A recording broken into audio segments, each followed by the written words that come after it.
Thanks for listening to the Nice Podcast. I am available to deliver keynote presentations and workshops for your company or for your conference. Reach out to me, DaveDelaneySpeaks.com, or email me and we can talk. Now on with the show. Hey, it's Jason with the Marketing Podcast Network. You have less than 1 month left to get special early bird pricing for the Creator Economy Expo 2023. This event, folks, is for content creators and entrepreneurs interested in building and growing their content-first businesses. Do not miss this show. Join over 500 bloggers, podcasters, authors, newsletter writers, speakers, consultants, and freelancers at the learning and networking event for content creators. Plan to attend May 1st through the 3rd in Cleveland, Ohio. Register now to secure early bird pricing before it disappears March 31st. Early bird pricing ends March 31st. As a special offer, you can get $100 off just for listening to MPN shows like this one. Go to cex.events to register. Use the coupon code MPN100. The address, the URL, cex.events. That's the whole thing. Type that into your browser. cex.events. The code you use, MPN100. The Creator Economy Expo, Cleveland, May 1st through the 3rd. See you there. If you're going to leave a legacy of ash behind you because of how you communicate as a leader, you have to be aware of that. And so I think everyone has the potential to be an influential voice. Everyone has the potential and will leave a legacy. It's our responsibility as an influential voice to determine what that legacy is, and then to constantly go after being an influential voice for good. Nice. Nice. Nice. Nice. Nice.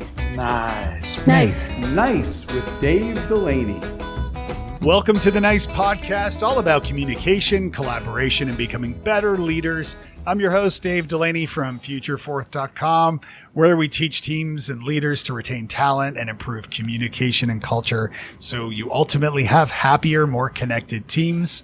Today, I am speaking with Tricia Brouk, who is an international award-winning director and founder of the Big Talk Academy. Tricia, thank you for joining me on the show. Dave, I'm so excited to be here. Thank you for having me. Yeah, thank you. Now, I always like to start these things by asking, what's the nicest thing someone has done for you recently? My husband brings me water in the middle of the night. And it is still one of the nicest things. And it is such a specific to him and to our relationship that he actually wrote in his wedding vows to me that he would always bring me water in the middle of the night. Whoa, that is amazing. I love that. Tell me, so is it just like being without digging into the weeds here, but are you just like dehydrated, or does he tell me about that? It's so funny. I think this answer may have thrown you a little bit. So, well, coffee in the morning, that I get. Yeah. So literally he'll walk into the bedroom in the middle of the night and he'll say, "Honey, would you like a glass of water?" Oh. And I wake up and I say, "Yes." And it's like the best thing ever because, if you're sleeping and you're dry or it's hot, it's just such a lovely thing to be asked to have a glass of water in the middle of the night. And then you go back to sleep and it's amazing. That is awesome. I love that. I love it. That's super cool. So, I've been excited to talk to you. I know your book, The Influential Voice, Saying What You Mean for Lasting Legacy, has had great reviews. And I wanted to maybe talk first a little bit about that. Like, how can you have a better lasting legacy, both as a leader, but, just as an individual too? Well, I think the first step is to acknowledge that you are going to leave a legacy, whether you want to or not. And that's why being an influential voice is possible for anyone. And now that we've got social media and all of these online capabilities for communication, it's really important as leaders and as influential voices that we are clear that what we say can love or hate, it is good or evil, and that is your legacy.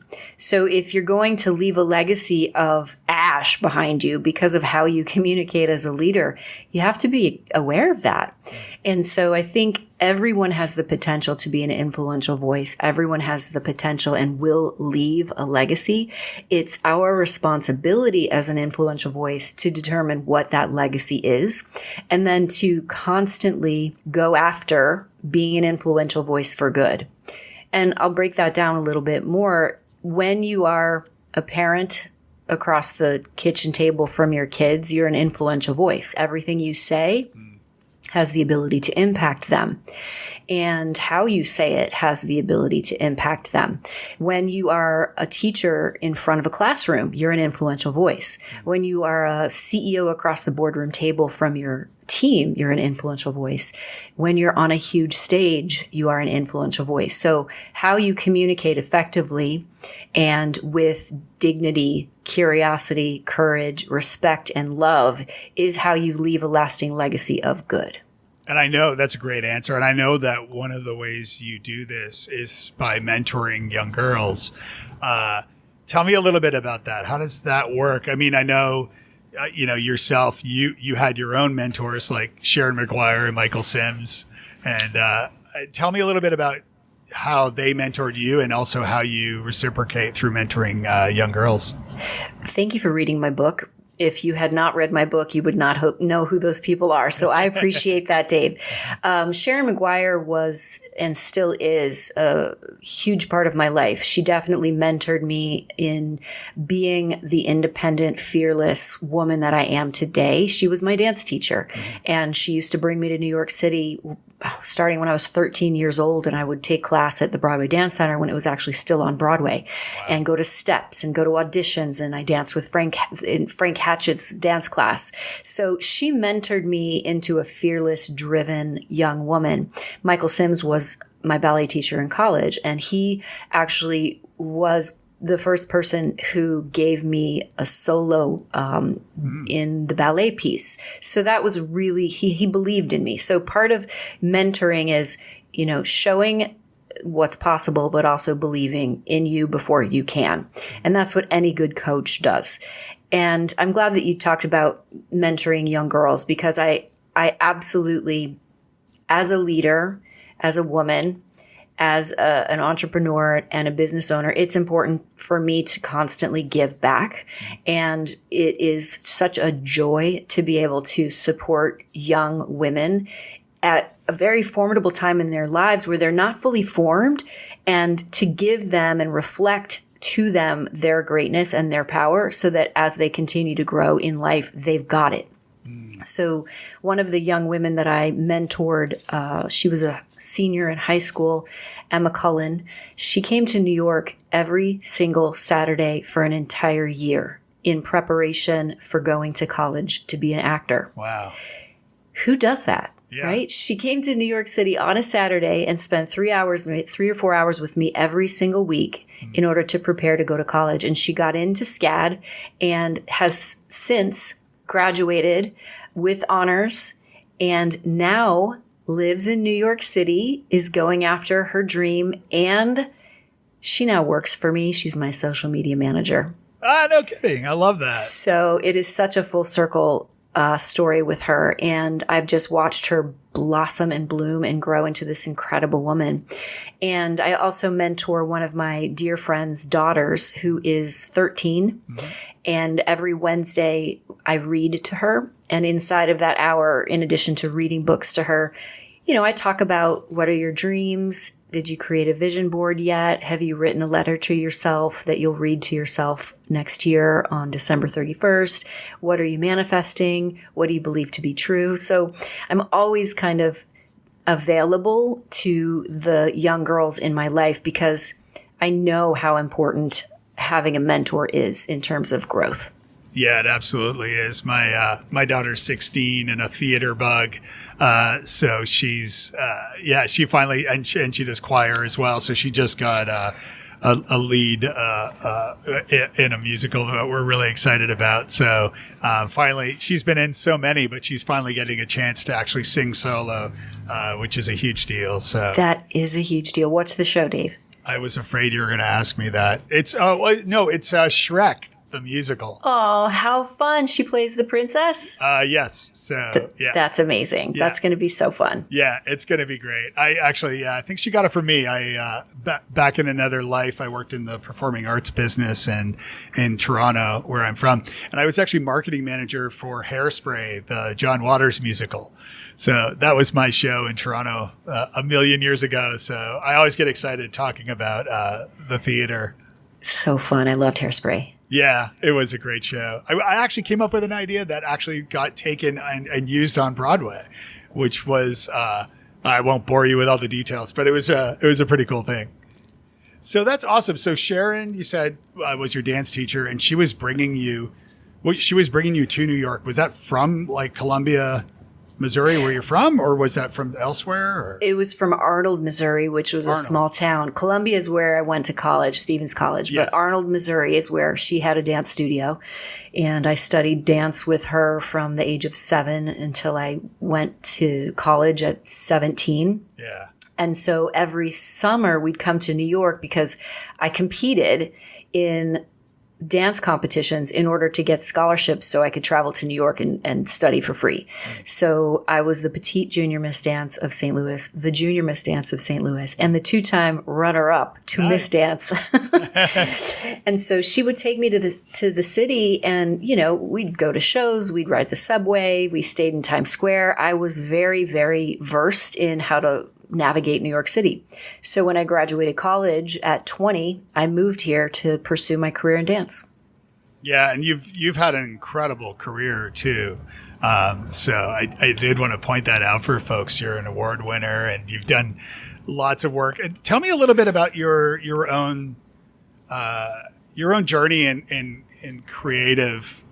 Not content, but like in the work that you've done in the creative field, because you've done things like directing and writing, directing a short film, which I want to talk about, obviously through dance as well and your work there, but then also coaching and teaching presentation skills and teaching speakers how to do it better through your work as an executive producer with TEDxLincolnSquare and things like that. So tell me how these all kind of came together.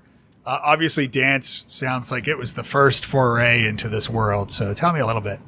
For sure. Yeah, I moved here to dance and worked with companies like Big Dance Theater, David Gordon Pickup Company, Ben Munistery, Lucinda Childs. And Lucinda Childs is a postmodern artist, and she collaborated a lot with Philip Glass, the musician. So very minimalist. Her work is highly repetitive. It's very, I would say it's very digital. If you can imagine dance being digital, it's on stage we're really people, but the way she thought of movement was extremely digital and very, very forward thinking. And so I toured around Europe for an entire year with her company. We collaborated with Baryshnikov's company, so I got to work with him, which was a childhood dream. And what I realized was I had this opportunity to have a legacy, to leave my legacy by being on stage, but it was limited to the length of time I was on stage and the number of people in the audience. And so I realized that I wanted to have a bigger impact with my life.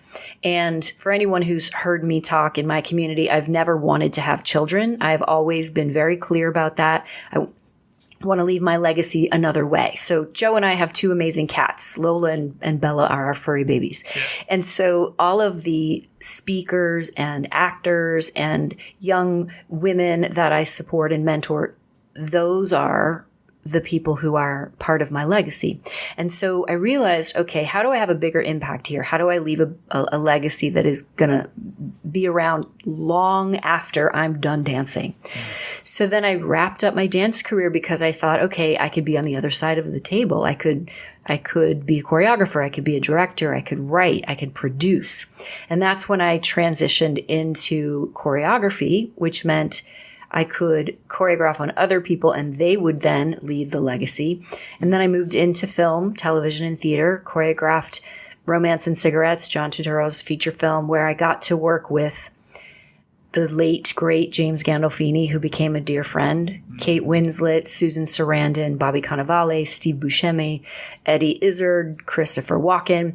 And then I realized, wow, I'm actually really good at choreographing for film. I can see things cinematically. So then started choreographing for TV shows, worked with Kelly Riley on Black Box on ABC. Simon Curtis directed the first 3 episodes, and then thought, okay, so this is what I'll do. And now I'll also write. Began writing musicals, writing plays, and then realized, hey, I really want to tell stories about people doing amazing things. So started making documentary films. And so I would say that my legacy is pretty multi-dimensional because ultimately I'm a storyteller, and I can do it in the medium of dance. I can do it in the medium of film. I can do it in the medium of theater and now books. And I just ultimately want to tell as many stories and to help others tell as many stories as possible. And that's how I leave my legacy. That's amazing. We're kindred spirits there, by the way. I think I did an exercise years ago, which I'd heard. I can't remember where I heard from it, but this idea of when you're kind of feeling a little stuck, you email like 10 contacts that you have, 10 people that know you really well from different points of your life, though. And it can't be family. And what you do is you email them and you ask them, you say like, humor me here. I know this is a weird email, but you know me well from whatever work we've done or, college or whatever. Will you please tell me what you think are my 3 superpowers? I love that. And I did this, and it was incredible that it really came down for me to revolve around communications, but storytelling was a big part of that. And as luck would have it, I reached out to a former client last year who said, "Hey, I'm doing we would love to have you come and do a workshop about storytelling and using humor." For our presenters, our trainers. And so I just did a 2-day workshop on storytelling, and the feedback was fantastic. So yeah, I think we're kindred spirits there. I love it. I want to come to your workshop. Yes. I will let you know when I'm doing that again. And by the way, a little pro tip for everybody listening. The moral of the story is if you want to live in New York, don't have kids. Because they're expensive, man. They're expensive anywhere. And, I do have to say my friends who have kids, schlepping the kids and the strollers in the subway, that is no joke. Yeah, there's a reason why we moved from Toronto to Nashville, and that is a big reason. My wife is from here, so she did 6 winters. But the idea of schlepping the kids around, exactly to your point, and as a school teacher, she once, I'm totally digressing here, but we once heard this radio story in the car, and it was about school teachers, and it was in the winter, and you could hear them changing these kids into their snow outfits, because of course recess in the winter means going outside in the north, right? And then they'd have to pee, and so you'd have to bring them back in and get them out of their snowsuits, and then get them back in. And I remember Heather's eyes widening, like, we are not staying here. Oh my gosh! By the time you have recess, it's like only 10 minutes of free play. That's right. So tell me about an early lesson of leadership that you learned. And I think when we talked, a little offline about the work that you've done in dance, and I wanted to talk a little bit about, these lessons that you've learned, especially as it pertains to being kind and being nice. One of the thoughts that just came across my mind in terms of lessons in leadership and being nice is directly related to March 2020. I was producing Speakers Who Dare in New York City. This was the second inaugural event. And it was the event that I took on after TEDxLincolnSquare. And this takes time. We have people applying from all over the world to speak at Speakers Who Dare. We have 9 months of production, preparation, script work, performance, rehearsals. I produce it like a Broadway show. So there's Broadway performers performing, singing, pianist, musical director. There's an MC. There's a lot of moving parts. And nobody on the planet knew what was happening in March of 2020. Nobody. Mm-hmm. And my event was that month in New York City. Mm-hmm. And I thought, okay, what am I going to do? I have to lead these speakers. I have to lead my team. And I remember being so uncertain about what the right decision would be because, and I'm not being dramatic, it was life or death. Mm. So I took myself out on a walk on a Sunday, and I had to ask myself a lot of questions. Okay, do I cancel? Do I postpone? Do I turn it into a live stream? What do I do here? And first, I have to make sure my ego takes a back seat. If I had just moved ahead and had everybody come to the theater and perform, that would have been completely ego-driven. If I had turned it into a live stream where we don't have an audience, but all the speakers come to the theater and get on planes, because not all of them were in New York, that would have been ego-driven. And I thought, I don't want to postpone because the world is blowing up right now and the world needs incredible stories more than ever. Mm-hmm. So, and I certainly don't want to cancel because all of the speakers have worked so hard. So how do I find a solution that protects everyone and accomplishes the goal of putting their beautiful talks out into the world in service of connecting humanity? And I realized on that walk that, hey, wait a minute, I'm a filmmaker. I can direct all of the speakers remotely. They can stay in their safe environments. I can help them set up lighting. I can help them find teams to shoot it, or they can shoot it on their Zoom screen. And I'll edit it together and create a feature film. Huh. And we will live stream it to 150 countries instead of having a live performance for 150 people. And I reached out to the speakers and I said, this is what we're going to do because your voices matter and the world needs to hear your talks, and to shut it down right now in a time of uncertainty and chaos is going to add to the fear, and we're going to rise above that and we're going to do it safely. Mm. And boy, did everybody show up. It was so magical and creative. And I directed everyone. I said, okay, your talk is very, very grounded and earthy. I want you to go to a playground outside and I want you to lay on the ground and shoot yourself, shoot the camera toward you so that we know that you're laying on the ground and that you're close to the earth. Or your talk is very personal and intimate. I want you to have a friend come over or a family member so that it's safe and shoot over their shoulder so it looks like you're having tea with them.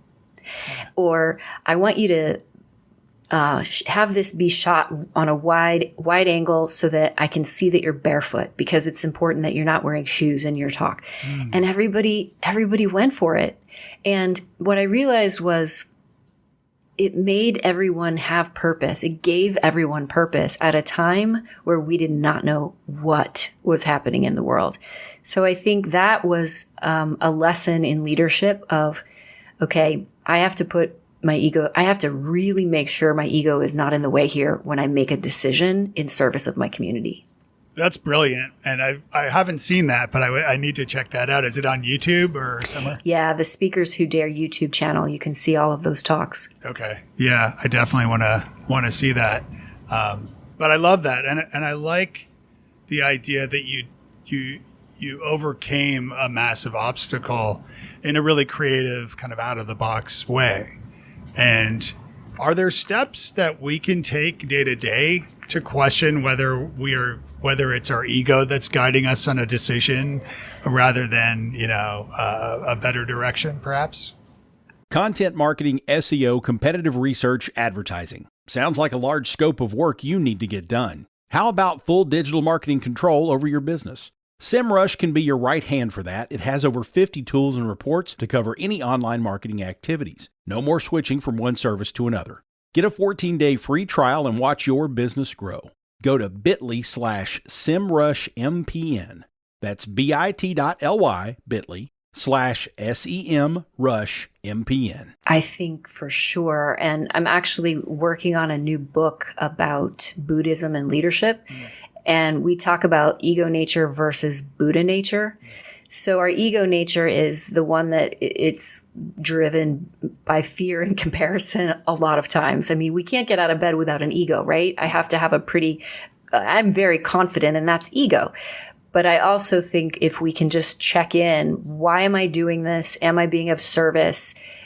Is anything about the decision I'm making based in me being selfish or me wanting it my way? And it doesn't mean that you can't want things your way. I'm a director, right? When I'm in a rehearsal studio, I often have very strong opinions about how the play should be performed or what should be going on in the room.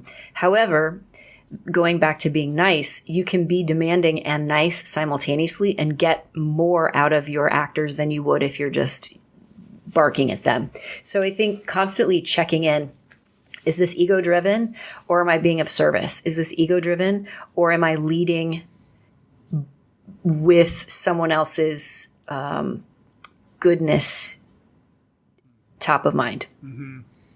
Yeah, and you mentioned Buddhism there. I started a much more serious practice over the last year plus of a daily meditation practice and mindfulness, and have found it to be incredibly rewarding. Just pausing long enough to consider, to your point about ego, but also just to pause long enough. I find so much value in pausing and breathing, and I think just by the act of pausing and breathing for a minute can help you sort of rethink what the next thing is that you do or think.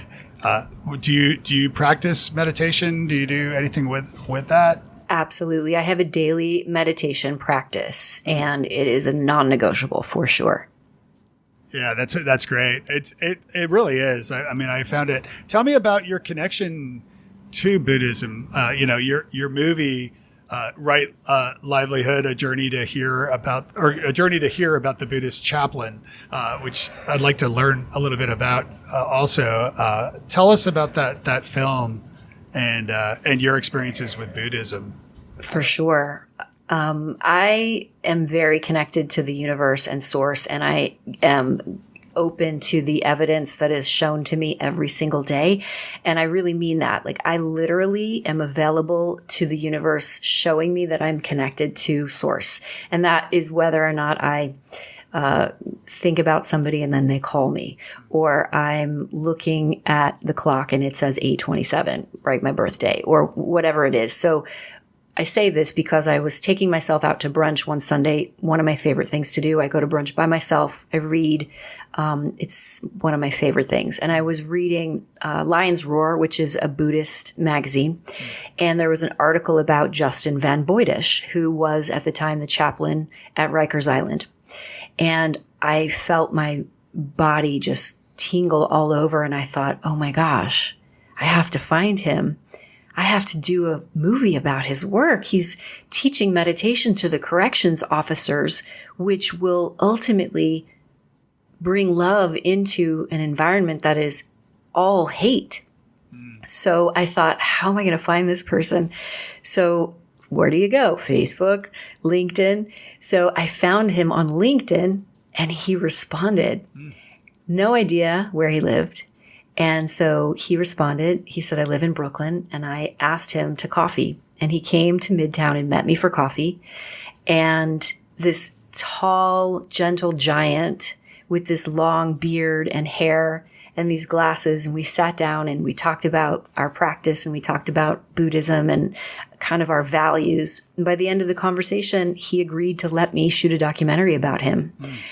And my process for doing this kind of work is I spend a lot of time with the family offline. I mean, in person, and I just hang out with them basically. get to know them, get them in a place where they feel comfortable with me, because when you put cameras on, people do weird things. So I wanted them to feel super comfortable with me so that when we started shooting, they wouldn't change. They wouldn't act differently. So got to know the kids, got to know his amazing wife, became really comfortable, brought the crew over so that we could spend some time with the crew without cameras. And the hardest part of this, Dave, was getting access to Rikers Island. You have to go through a whole process. Obviously, you don't just show up at Rikers Island with cameras. Right. And that goes through their PR office. So I was able to get a permit for me, my camera operator, no sound op. So we had to record the audio through the camera. And the first day we were given access, you have to go to this waiting station, and then somebody from there comes to get you in their vehicle. You don't drive across the bridge in your car. So we were waiting and waiting and waiting. And literally 4 hours later, they call and they say, "We're so sorry. There was an accident on the bridge. We're going to have to reschedule." Okay. So we reschedule. Next time we go, we're waiting. We get a call. "We can't come and get you. There was an attack in the prison. We're totally shut down." So I didn't even know if this was going to happen. We finally get access. They come to get us. We go through this whole process where you take everything out of your pockets. Your cell phone does not come in. It stays in the car. And they take everything out of your pockets. They keep your ID. So you walk in without any identification on you. You go through a cell. They close the doors. They open the door. You go through another cell. They close the door. They open. It's like no joke. Yeah. And in there walks Justin, Chaplain Van Boydish, and he is just pure love, and everyone loves him.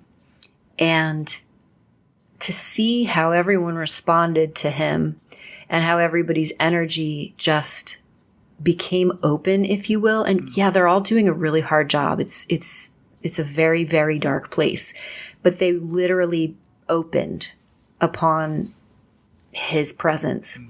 And being able to watch that and being able to interview him in Rikers Island was one of the most amazing things I've been able to do in my career. Yeah. And where can people watch that film? It is not public because I'm still doing the film festival circuit. Okay. But maybe we can make it available for your listeners. Let me think about how to do that. I'll definitely send you a private link, Dave, but let's think about how we can make it available for your listeners. Oh, that would be wonderful. Yeah. Yeah. And let me know if you're coming to Nashville. The Belcourt Theater is the one you want to connect with. They are my favorite cinema in town. Good art house. So, well, amazing. Yeah. I'll be there in July, so let's make that happen. We'll do a screening. Yeah. So that was a great story. Tell me about Share from the Scar, Not the Wound. So many speakers feel that they have to tell their personal story of trauma in order to connect to an audience. And first, if you have personal trauma and you want to share it in service of others, it's really important that you understand why, and it's really important that you are healed from that trauma.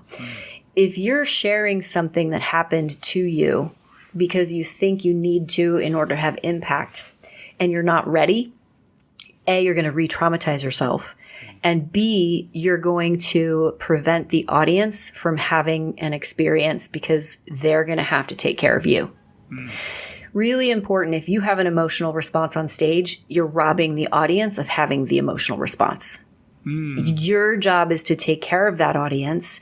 And if they become emotional, you've done your job. If they feel moved, then by sharing your personal story, you've had the impact that you want. So I always say, let that wound heal into a scar before you start talking about it so that you can be sure you're sharing it in service of the audience and not in service of healing. Yeah, that's excellent advice. I've been to many, everything from storytelling nights to like open mic comedy nights. And it's clear that, I've witnessed plenty of people who have not scarred yet, and are up there, and it can be, it can have the effect that you don't want to have. You want to be able to share the lessons, the message, what have you, from whatever that story or experience was, in order to like benefit the audience. So almost not to make it sound negative, but almost in a traditional sort of marketing way and presentation design way of what's in it for me, the audience, right? Yeah, for sure. Yeah. I love your mantra, no means not yet. As an improv guy, I'm all about yes and. I use nice and for some of the training and work I do because it's a little different. But tell me about no means not yet. In context to my speakers or my career, hearing no as a dancer and as a producer and as, raising money to make feature films and all of that, my version no means not yet is if you're hearing no all the time and you let it stop you, you are missing out on what's there for you because it is going to happen.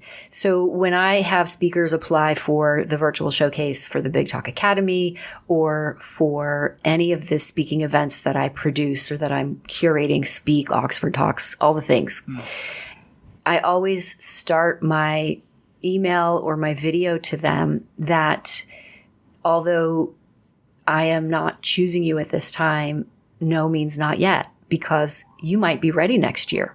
Or I might have had 3 submissions around mental health and I only need 1.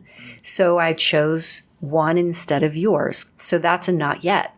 So I think it's really important for you as a performer, as a speaker, if you're getting turned down all the time from TEDx or from any of the events that you're applying, keep going because the next one might be yes. And the no that is a not yet could be yes next year. Mm-hmm. I've had speakers apply to my events multiple times, and I say not yet because it's my job to not put them on my stage until they're ready. Mm-hmm. If I was going to put a speaker on my stage and they weren't ready and they crashed and burned, it would be terrible for everyone. Yeah. So the not yet means keep going. Now, it's funny you say this because I just recorded a podcast today called How to Say No, because I think no is an important full sentence. But when you're thinking about your ability to take a stage or your ability to get through a door, no means not yet. And I would also imagine people mistaken, I've been guilty of this too, people mistaken silence for no. When you don't get the reply at all from your emails or your outreach. Does it sort of fit that as well, do you think? For sure. You don't know if it went into their inbox or into their spam folder. Yeah. You don't know if it got lost. We all know how challenging it is in our inboxes. And so not getting an email response is not no. It's probably they didn't read it. So my suggestion there is just bringing this to the top of your inbox. I look forward to when you have a moment to read it. Yes. Yeah. Tell me a little bit about the Big Talk Academy, because this is something that you launched before the pandemic, thank God, probably, as an online community. Tell me about the Big Talk Academy. Yeah, the Big Talk Academy was around for 2 years before 2020. So I had already created a virtual online speaker and thought leadership incubator that culminated in a virtual showcase. So I've been producing shows virtually for quite some time. So it wasn't new for me, but it was really fascinating to see how many more people want to speak virtually now that it's become a little bit more normalized. It is a 12-week virtual live, like I said, speaker thought leadership incubator where you go through this process of mining ideas, learning how to write your talk, learning how to perform your talk, learning how to pitch your talk, and then it culminates in the virtual showcase. Also, all of the speakers who go through the program become certified through the Big Talk Academy and get featured on the Big Talk Academy speakers directory so that anybody who's looking for incredible speakers, they know where to find them. And part of being certified means you are in alignment with our values, which are curiosity, respect, dignity, collaboration, and respect and love and excellence.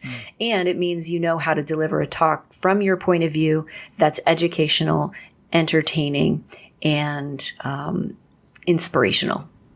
That's excellent. And do you have any tips for, because a lot of listeners are now either delivering presentations or at least hosting, conference video, Zoom type calls with their teams or investors or what have you.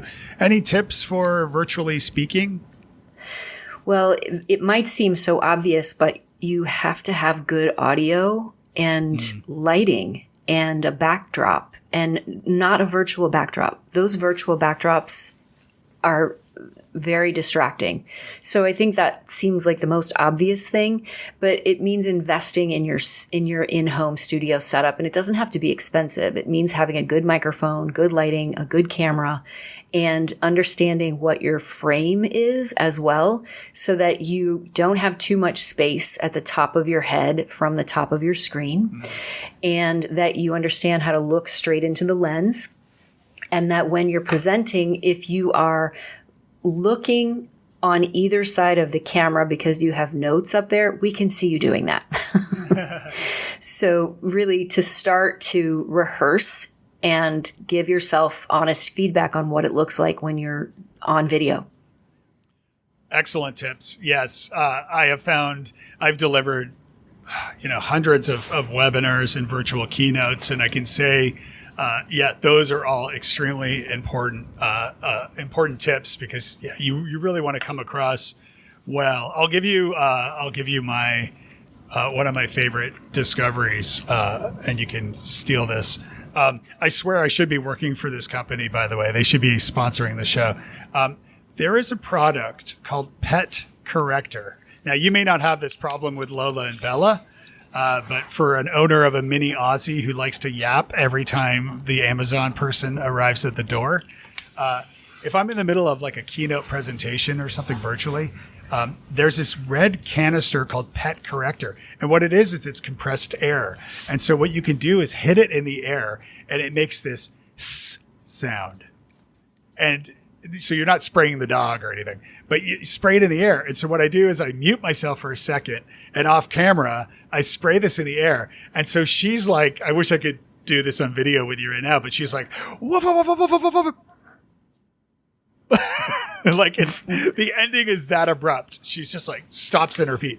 So that's so wild. I wonder why that sound makes her stop. I don't know, but it works every time. She just stops instantly, and she's just wondering what it was. She's kind of dumbfounded. So yeah. That's amazing. Yeah, my cats are pretty good, I have to say. Yeah. Oh my gosh. I wanted to ask you too about branding, like personal branding. And you talked about sort of your own journey from dance into television and film, and into presentations and presentation training and speaking. I noticed, was 2016 the big year for you where you made changes to your own brand to realize sort of how to package everything up in a coherent kind of way? Because I think many of us, especially creatives, we have interests in so many different things. What was there a revelation, a coach? How did you come to realize this is what I need to be doing? That's a great question. I do think it was around 2016. I was not on social media. The Big Talk hadn't come into existence yet in terms of my brand. It was really just Tricia Brouk and the directing and the theater and things, which still is in existence. I'm working on a bunch of plays right now. But I think I did hire a coach to help me start to kind of pull everything together underneath the Big Talk brand. And it was John Lee Dumas who said, you could do a podcast, you could do like 10 episodes and just create a little bit of credibility for yourself in the field that you've never done anything in before, right? I was moving into a field where I had zero credibility and absolutely no visibility. I was not on Facebook, Instagram, none of it. Had no idea what online marketing was. And so I decided to create the big talk and have everything fall underneath that umbrella. And subsequently hired more coaches, business coach, high performance coach, so that I could really learn how to create a very successful business as the Big Talk. And so now the Big Talk Academy, the Big Talk is my brand, and Tricia Brouk is also the brand inside of that. And John Lee Dumas recommending 10 episodes. That's like 1 week for him, right? Yeah, one day probably. Yeah. So or 1 day. Yeah. Yeah, we're about there. yeah, we're about to actually drop the 500th episode of the Big Talk podcast in the next coming weeks. It's going to be amazing. Yeah, and I didn't even mention that. Kudos to you for that. That's a huge deal. I started podcasting in 2005, and have had multiple podcasts over the years. But it's a huge deal. I mean, just to do 50, let alone 500. So that's kudos to you. That's great. That's a big win. All right, we're going to move to lightning round here so we can wrap up and be respectful of your time. So complete this sentence. Nice guys and gals finish into the most impactful leaders. Ooh, I like that. What's a nice book that you recommend nice makers listening pick up? The Book Thief, and it's because it's told by the point of view of death or the Grim Reaper, and they're nice. They feel bad when they have to take the life of someone, and they're also inspired, and they marvel at the resilience of the human spirit. Oh, I like that. How is Tricia nice to herself? I practice radical self-love and forgiveness, and I also use no as a complete sentence. Tell me a little bit about the self-love. I mean, we've talked about meditation, and we've talked about your Sunday brunches by yourself, kind of solo. Anything else that you recommend people maybe do? Yeah. For example, if you've got some negative self-talk coming into your brain, stop, like you said, pause. And what I do is, that's so funny. I like that. That's great. If you had a billboard, what would it say? Your voice matters. Tricia, this has been so much fun and just so great to get to know you and to share your smarts with my listeners here. Tell me a little bit about how people can get a hold of you. How can they get in touch and learn more about your work? Thank you so much, Dave, for being here and for creating this podcast about what it means to be nice as leaders. I think it's so, so valuable. I am on Instagram at Tricia_Brouk. That's Brouk. I'm on LinkedIn, TriciaBrouk.com. And for your listeners, if you are interested in chapter 1 of the Influential Voice book for free, hop on over to theinfluentialvoicebook.com/chapter. Great. Yes, I will include links to everything we talked about in the show notes as well, so folks can just scroll down and click the link, and we will, we'll talk to you next time. Thank you so much again. It's been a pleasure. Thank you. Hey, thanks so much for listening to the show today. Would you do me a favor? Leave a review. The reviews help others discover the show, and they mean a lot to me, so I would appreciate that. Did you know I am often hired as a keynote speaker for company retreats or for conferences? To find out more about that, you can visit DaveDelaneySpeaks.com. Music by Alistair Crystal at alistaircrystal.ca. We'll see you next time, and be nice.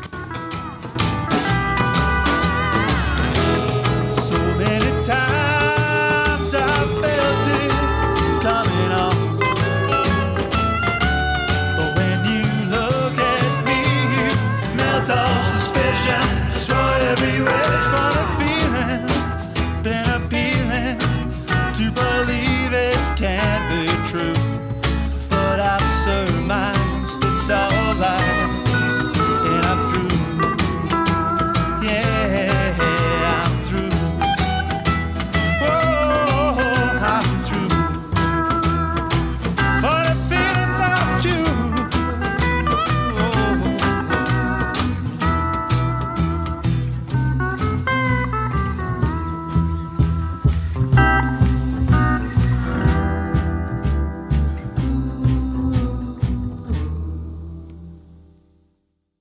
You may know you're listening to this show along the Marketing Podcast Network, but did you know there are other great shows on MPN to help your business? Tanya Daka hosts a great podcast called The Copy Arena. Tanya, tell us what these fine folks will get out of listening. What they're going to get is down-to-earth copy advice that helps them get their readers to open and take action. Amazing. Where can people subscribe? They can subscribe at tanyadaka.com and anywhere you find your favorite podcasts. Or on marketingpodcasts.net.